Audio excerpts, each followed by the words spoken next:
CAA को आप भारत का हिस्सा नहीं मानते हो क्या? एग्रेसिव ना हो, जान दे देंगे इसके लिए। क्या बात कर रहे हो आप? एग्रेसिव होने की क्या बात कर रहे हो? जान दे देंगे इसके लिए। 5 अगस्त 2019 कैसे भूल सकते हैं इस तारीख को। सुबह उठते ही पूरे जम्मू कश्मीर में टोटल ब्लैकआउट था और बाहर हर चौराहे पे सिक्योरिटी फोर्सेस तैनात थे।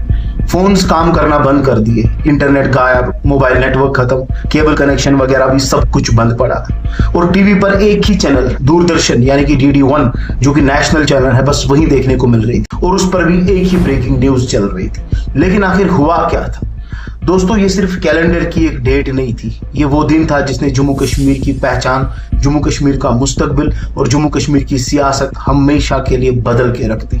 लेकिन सवाल अभी भी वही है कि आखिर हुआ क्या था उस तारीख को। उस दिन संसद में होम मिनिस्टर अमित शाह ने एक अनाउंसमेंट कर दी कि सरकार ने अनुच्छेद 370 यानी कि आर्टिकल 370 को हटा दिया है। यह हिस्टोरिक डिसीजन था दोस्तों, और साथ में आर्टिकल 35A भी खत्म हो चुका है। ये बात एब्जॉर्ब करना बहुत मुश्किल लग रहा था। इससे क्या हो गया, पूरा जम्मू कश्मीर जो कि एक स्पेशल स्टेट था अब 2 यूनियन टेरिटरीज में रिकॉग्नाइज किया गया, जम्मू कश्मीर एक और लद्दाख दूसरा।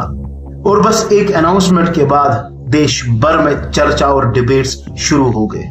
कुछ लोगों ने कहा यह हिस्टोरिक इंटीग्रेशन है, लेकिन कुछ लोगों ने कहा कश्मीर की ऑटोनॉमी और फेडरलिज्म के लिए बड़ा झटका है। यानी कि एक फैसला था, एक ही फैसला, लेकिन 2 बिल्कुल अलग अलग नजरिए थे।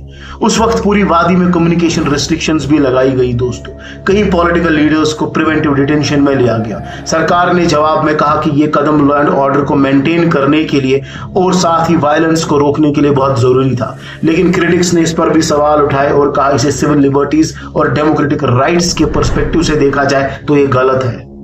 बहरहाल कहानी आगे बढ़ती गई और कश्मीर के लिए एक नया चैप्टर खुलता गया।